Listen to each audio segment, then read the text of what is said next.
Hello, good evening. It's 19 hours GMT. This is News 360. It's coming to you live from the News Hub here at Adisa Wakanda. I'm Natalie Ford. My name is Alfred Okanse. Coming up in the bulletin tonight. News 360 Headlines is brought to you by Deluxe Paint, Heaven Black Mosquito Coil and Spray, Calipo and Nido Fortigro. Your love, their future. This government of misapplying the $1.3 billion cocoa syndicated loan approved for cocoa boards to purchase cocoa beans.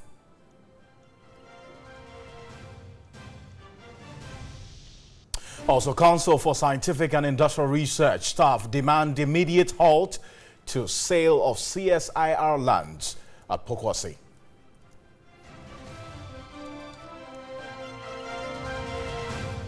Also ahead this evening, Energy Minister assures recent power outages experienced across the country have been resolved.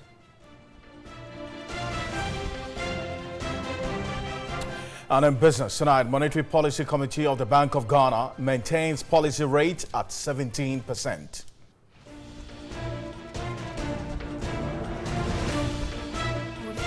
Ahead on the international front this evening, 3 Chinese nationals in Kenya charged in connection with corruption scandal involving recently built railway between Mombasa and Nairobi.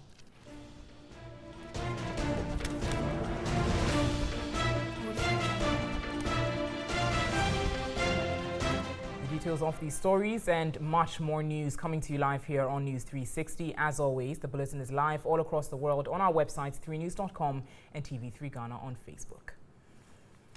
Let's get started this evening with the Office of Special Prosecutor Regulations 2018 and Office of the Special Prosecutor Operations Regulations 2018, which have been laid in Parliament. The document was laid by the Minister of Defence, Dominic Nitiwul, on behalf of the Attorney General and Minister of Justice. The LI is expected to mature in 21 continuous parliamentary sitting days. The document spells out how the Office of the Special Prosecutor would work, how appointments of prosecutors will be done, and how one can file a complaint for an issue to be investigated. The legislation also spells out the processes that the office will have to go through to seize assets of persons suspected to have been involved in corrupt deals and how the Office of the Special Prosecutor will conduct investigations. The Speaker has since referred the documents to the Committee on Subsidiary Legislation for onward deliberations and reports to the House.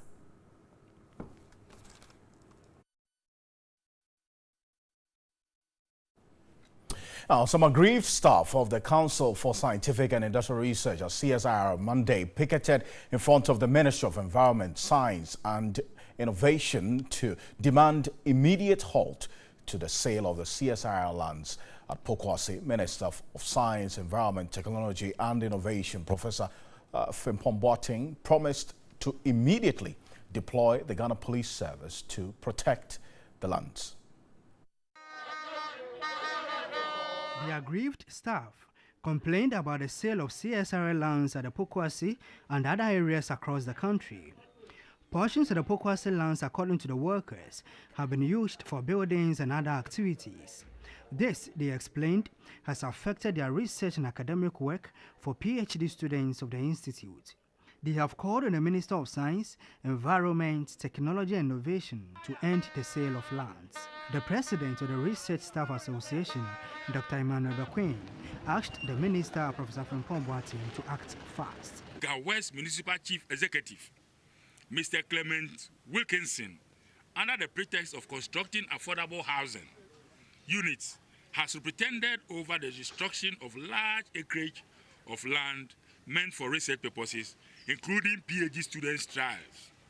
He is also complicit in the destruction of planting materials, including rare species of specially cultivated forage.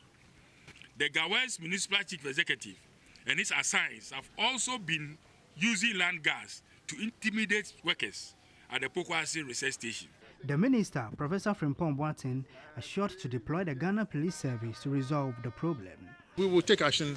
We'll try and get in touch with the police to stop them, so that we'll see what can be done. He also promised to present a petition to the presidency. I'm sure you are going to my colleague, the Agri Minister, yes, But let me say that I will get in touch with him.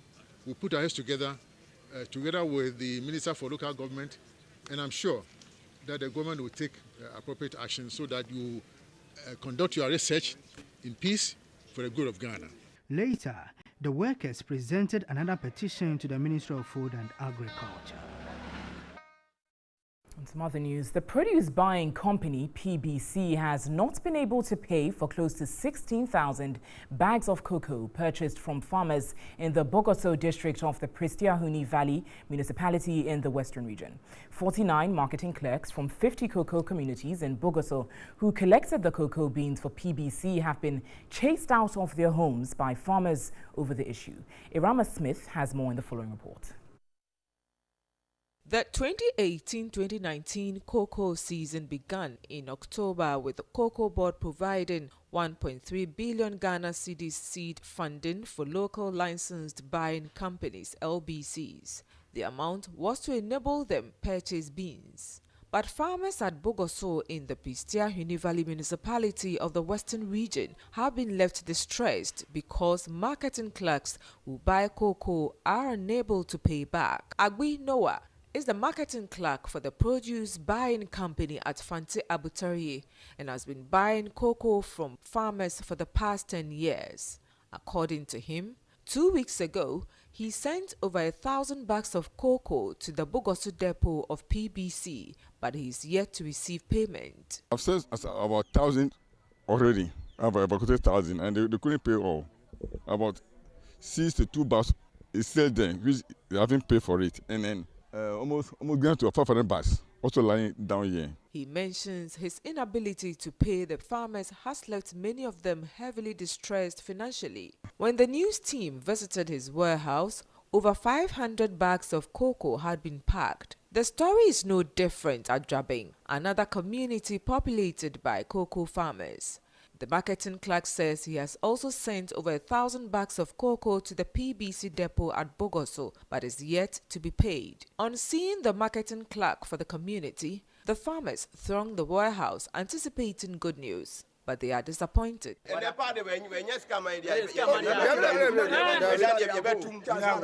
Anthony Kwashi says he fears for his child's education.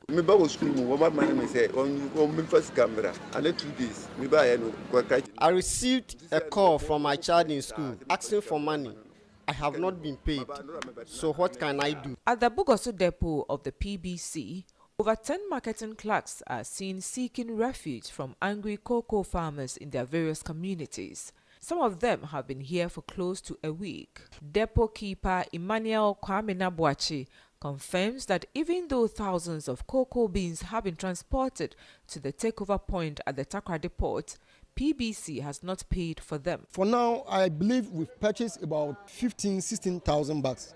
You see, and what we've paid for is very small. I think it is about 5,000 that has been paid. The rest has not been paid. In September this year, Cocoa Board secured $1.3 billion from a consortium of 21 banks to finance cocoa production and purchases in the 2018-2019 cocoa season. Some of the marketing clerks are aware of the money and question where the money is. So if 16,000 bags of cocoa beans have been purchased and not paid, where exactly did this money go? Well, especially because the minority in Parliament is accusing government of misapplying the $1.3 billion cocoa syndicated loan that was approved for Cocoa Board to purchase cocoa beans. Now, spokesperson on Finance, Councillor Tuforson, said $650 million out of the $1.3 billion was diverted, claiming government is insensitive to the plight of the ordinary farmer. The minority said the first tranche of the $1.3 billion cocoa syndicated loan secured for the 2018-2019 crop season was released in October 2018, but cocoa licensed buying companies are struggling to get money to pay farmers. The situation, if you are to go out there, particularly around the cocoa growing areas, is so pathetic. Cocoa farmers are struggling to get money for cocoa that has been sold. Now LBCs are buying cocoa on credit to the extent that we are also aware that on the 6th of October 2018, this year, Ghana Cocoa Board drew down on the syndicated amount of $650 million US. That money was supposed to be used for the purposes of buying cocoa. Now, Cocoa Board is telling all of us through their press release that they've given money. But unfortunately, the LBCs who are supposed to receive the money are saying something different. He said the minority has requested the sector minister and the chief executive officer of Cocoa Board to be summoned before the finance committee to explain what they used that $650 million for. If care is not taken, it will result in smuggling. But in fact, from our standpoint, our argument is simple. This amounts to misapplication of funds. Because after we approved the 1.3 billion syndicated facility, we were given indicative use of proceeds, though not actual. There was nowhere that this administration ever informed Parliament that they are going to put the money in an account and that money is going to yield interest for Cocoa Board use or for some person's use. So it's for us, it's up to Cocoa Board to come and tell us where is the remaining of the money, the remainder of the money. Where is the money? They should come and tell us. Still on the minority, spokesperson on foreign affairs Samuel Okudzeto-Ablakwa has described as false claims by the Minister of Information that government was undergoing a programmed reduction of staff at the presidency. How can 1,614 in comparison to 998 be a programmed reduction? The claim that 1,614 is surely a reduction because of the 2018 ceiling of 1,697 is rather erroneous. This is because the 2017 ceiling, as contained at page 177 of the 2017 budget statement, is 953. Government in the 2019 budget indicated an increase of staff at the presidency from 998 to 1,614. This, the minority insists, the Nana Akufo-Addo-led government is too large and wasteful. We cannot continue on this reckless and insensitive trajectory. For a government that has already appointed a historic 111 ministers, and yet living conditions are deteriorating, we demand, therefore, that government amends downwards and significantly the ceiling of staff at the Office of Government Machinery. Now let's turn to some other top stories this evening, as Energy Minister John Peter Amewu has assured that the recent power outages experienced across the country have been resolved. Addressing journalists in Accra to explain the challenge, the minister said the outages were as a result of a shortfall in gas supplies and fuel, which have subsequently been addressed. The combinations of the delay of supply of heavy fuel for car power, as enumerated earlier, and the unavailability of gas from Nigeria meant that our generators, combinations of almost about 800 megawatts of available generation, was compromised. This includes almost about 450 megawatts of car power and also 400 megawatts of Asogli.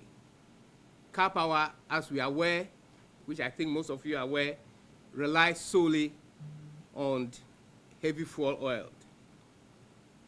On Friday, November 23, 2018, the heavy fuel oil problems was resolved, but it took 2 days for the vessel to deliver fuel from Republic of Togo to car power ship located in Tema.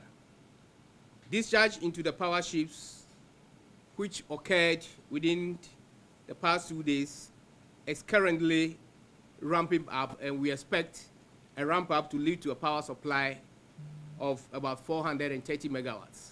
And as of yesterday, my information was that car power was delivering power at about 430 megawatts.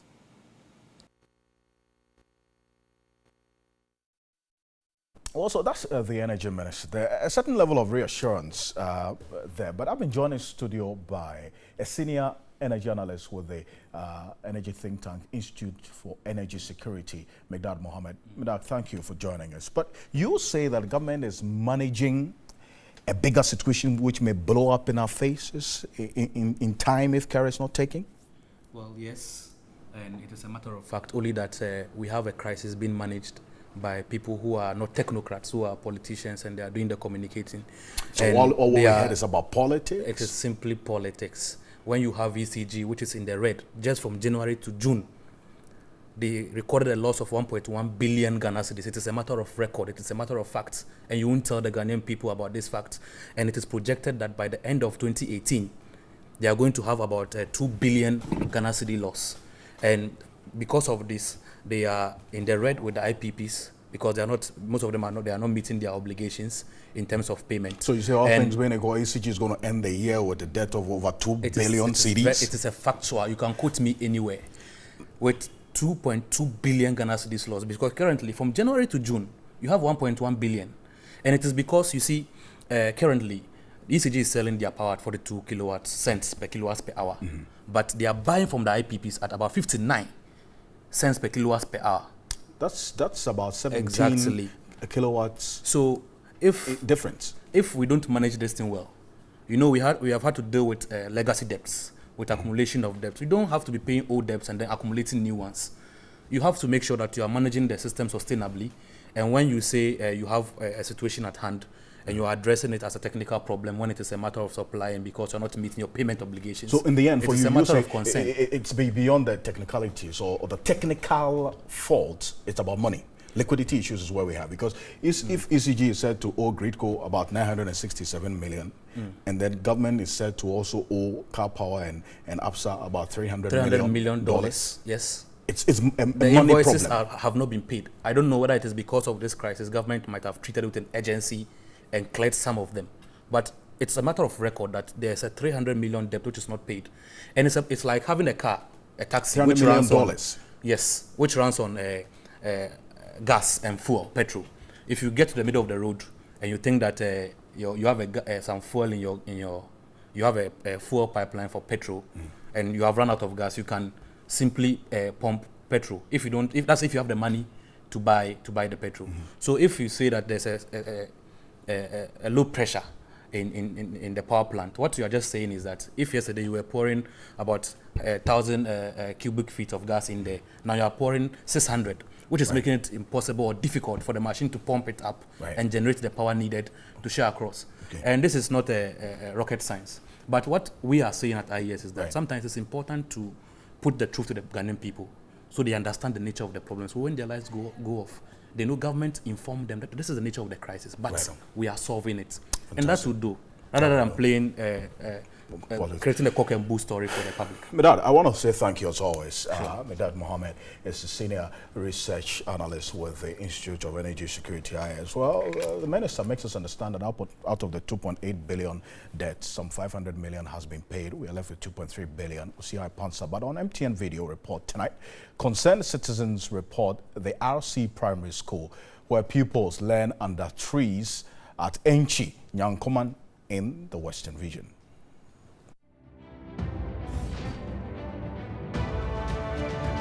This is the current state of Nyankoman RC Primary, KG. Yes, the students are learning under tree because there are no classroom blocks for them to learn. Their teachers will have to sacrifice and then make sure that teaching and learning goes on, even though it is not the right thing to do, but they have no option than to teach these children. As I speak to you, the madam is making an announcement that these people are supposed to leave this place and move to the veranda in order to stop them from being beat by the rain. So they are moving. These children will have to convey their desk, their chairs from one place to the other because they don't have a permanent classroom block to learn. Please, brothers and sisters, benevolent, as you are listening and watching this video, our request and our plea is that you come to the aid of Nyankoman RC, and let's see how best we can nurture these children to become better people in future. Certainly the intervention must be swift, but you can also send your video report via WhatsApp number 055-1433-044. Stay with us here on News 360 for the latest of business news, coming up with Parkwesi Asari shortly.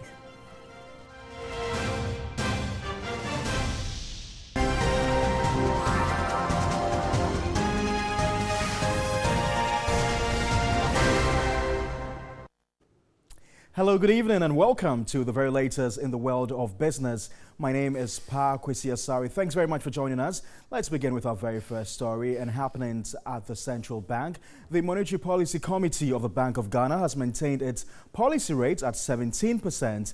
This is the third time the Central Bank is leaving the rate unchanged. Well, Governor of the Central Bank, Dr. Ernest Addison, among other factors, cited the high cost of borrowing to the country. The central bank held its key lending rates for commercial banks at 17% for the third time this year. Speaking at a press conference in Accra, Governor of the Bank of Ghana, Dr. Ernest Addison, cited threats to economic growth for the decision. Ongoing reforms by the Bank of Ghana, including supervisory vigilance and strict enforcement of prudential regulations, are expected to address these residual risks, restore confidence in the financial sector. Meanwhile, 22 banks out of the 30 have met the minimum capital requirement. According to Dr. Ernest Addison, the deadline of December 31 remains unchanged. The governor mentioned that even though a lot is being done to firmly stabilize the cedi, long-term sustenance would largely depend on fiscal measures as well. If you look at the statistics that we have presented to you, we talked about a very resilient economy that produced a very resilient currency, strong performance in the cedi up to May, and then you had these external spillover effects coming from these frontier markets, destabilizing the cedi. The question is at the central bank, how do you manage that sort of development, which is really not reflecting the fundamentals in the economy? According to the 2019 budget, the local currency has depreciated by a little over 7% ending October this year compared to the same period last year.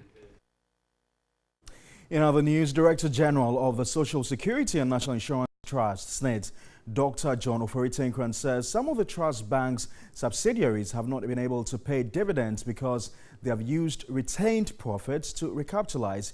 He indicated the overhauling of the boards and management of various subsidiaries of SNIT is to make them efficient, effective and profitable.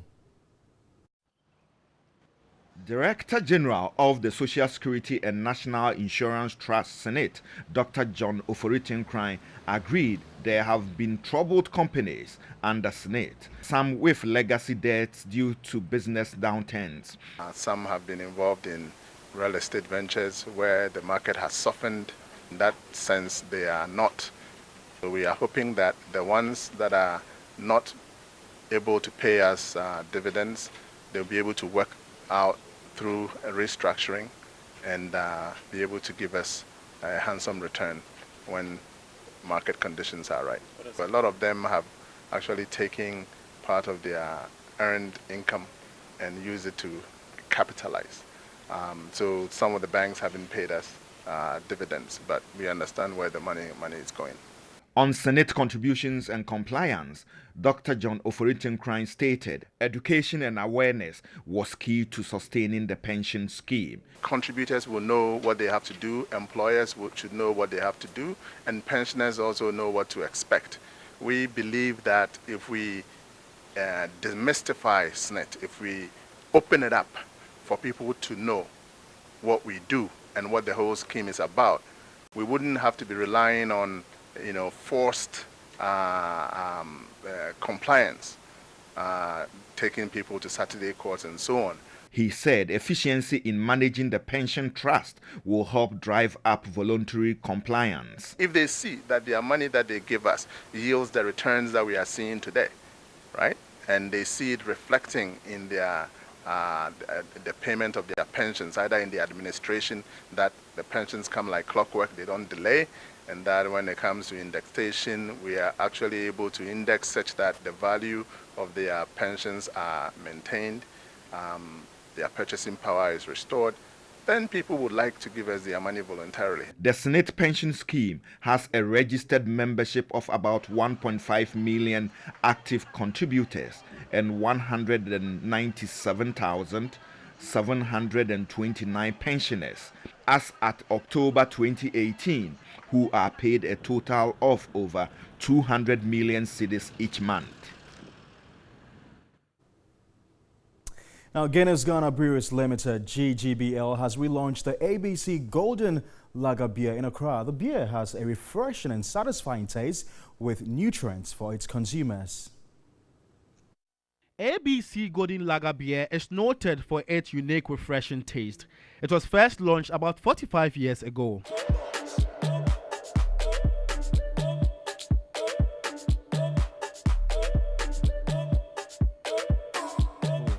ABC Golden Lager beer is a perfect mix of old and new, using traditional ingredients with modern brewing technology to deliver a boldly flavored and vibrant beer. The new ABC Golden Lager beer is positioned as a beer for the celebration of the joy of life and reflects the resolute optimism of the everyday Ghanaian. Marketing Manager, Innovations and Consumer Connectivity, Kofi Alaglo, noted that ABC Golden Lager beer is for the free-spirited, resilient and dynamic Ghanaian. We've seen people asking for something legendary, something from the past that can make a difference. And we did just that. We spoke to our brewers and they were able to do it. And we kept to that same philosophy of brewing ABC Golden Lager, right, with a modern technology. That gives it a refreshing taste and a truly satisfying experience. We use a unique process that is called membrane filtration along the brewing process. That keeps it with a clean taste, and that clean taste is what delivers a very refreshing product. The Corporate Communications Manager of Guinness Ghana Breweries Limited, Nana Boachi Yadom, said the beer has 70% content of locally sourced raw materials. We are using modern technology that delivers its truly satisfying and refreshing taste. Our beloved ABC Golden Lager beer is back and back for good. Its packaging comes in two sizes, 300 ml and 625 ml. Well, that's all for the very latest in the world of business. My name is Parkus Yasari. Thanks very much for watching. For more business news stories, do also log on to our website, www.3news.com. Thank you, Parkus. With business. Now, family of the late New Patriotic Party Member of Parliament for Ayawaso West Wuogon constituency, Emmanuel Chimantin-Jakong, have officially informed the president of his demise. The late Member of Parliament died on November 21, 2018 in the United States of America, where he was receiving medical treatment. The family delegation was led by Nene Tekpeno Adipa, the 4th Senior Divisional Chief of Manya Krobo Traditional Area. The delegation informed the president the family will soon meet to agree on details regarding the funeral and burial of the late MP. President Akufo-Addo described the loss of Emmanuel Boakye-Jarko as a big blow to the New Patriotic Party and Ghana as a whole. I have no doubt that members of the government and the party will be working with you to find the arrangements, to make the arrangements that will allow us to give him a dignified departure. We're waiting for that day so that we can also come and do what is customary amongst us Ghanaians, to say goodbye to him. He will be missed.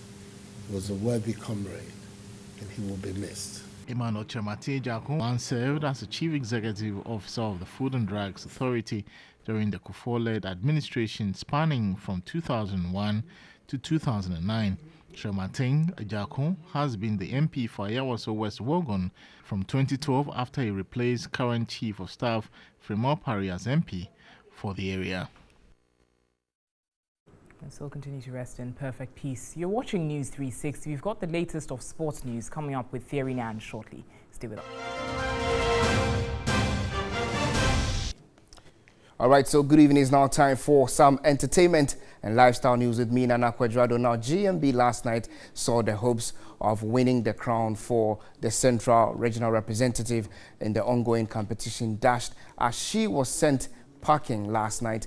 Eviction leaves 4 contestants, Wekia, Abena, Ohema and Afra, to battle it out for the coveted GMB crown.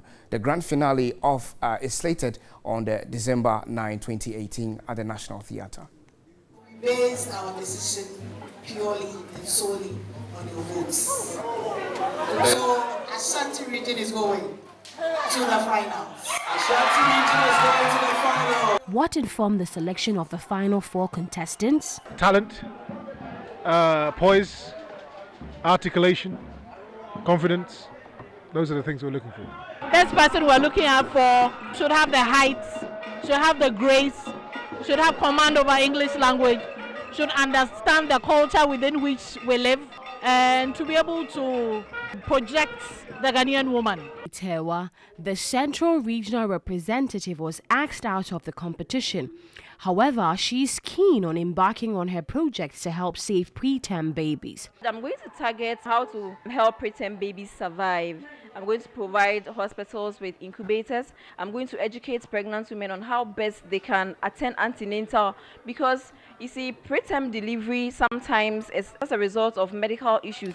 Despite the fact that his daughter was sent packing from the competition, Jase Hine of Adonting Division of Ewutu Osai Krudua, Nai Opei Labi, wished all the final contestants the best of luck.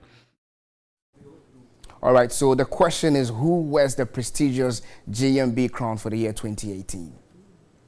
Marriage is a sacred institution within which a man and a woman share their love, ambitions, procreate, and support each other. After a decisive contest, Tewa was shown the exit sign. Her vote failed her. But even before the judge's verdict, patrons had their own expectations of who they wanted out of GMB. I would like Afra. For me, she's not really doing better for me. Out of the contest, I'm going for the Central Region. Checking the collated votes too, she's at the last.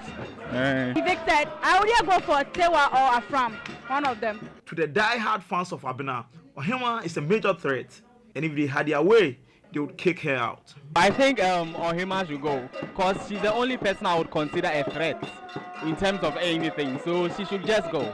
The die is cast. Ashanti Regions Afra, Upper East Regions Wikia, Eastern Regions Abena, and Ohima from the Brown and Hafo region will face off in the grand finale. Who would the GMB crown best fit? My baby sister, Abena, she's beautiful. When we are talking of Ghana's most beautiful, she's the person we need. You could all see she's hardworking, she speaks fluently. I think she deserves the crown. For eviction, anybody goes, but not my baby sister. I'm going for Afra. She's from my region, so at least I can give her all the morale and the support. I'm here to support White, as I said. I wish to see her win Ghana Most Beautiful 2018. Yeah, really want me stay with my mommy. She happened in the finals because she's been consistent from day one, and she's the one who deserves the crown. Apart from her, nobody else deserves it. I'd like to see Ohima in the finals because aside her intelligence and her beauty, she's very confident. Like, she got what it takes to be the next queen of GMB. Who wears the coveted crown and drives away the car, cash, and of course, the bragging rights? Time will certainly tell. Time will indeed certainly tell. So make sure you keep voting for your favorite to win the crown. And that's about it for entertainment news tonight. My name is Nana Kwadwado. Alfred and Natalie take over. Nana Kwadwado with his bow tie. You know, I love this guy. He's a great guy. But on behalf of the rest of the team, I want to say thank you as always for staying with us here on News 360. My name is Alfred Okanse. I'm Natalie Forts. There's a lot more news on our website. It's 3news.com. Thanks so much for watching and have a lovely evening.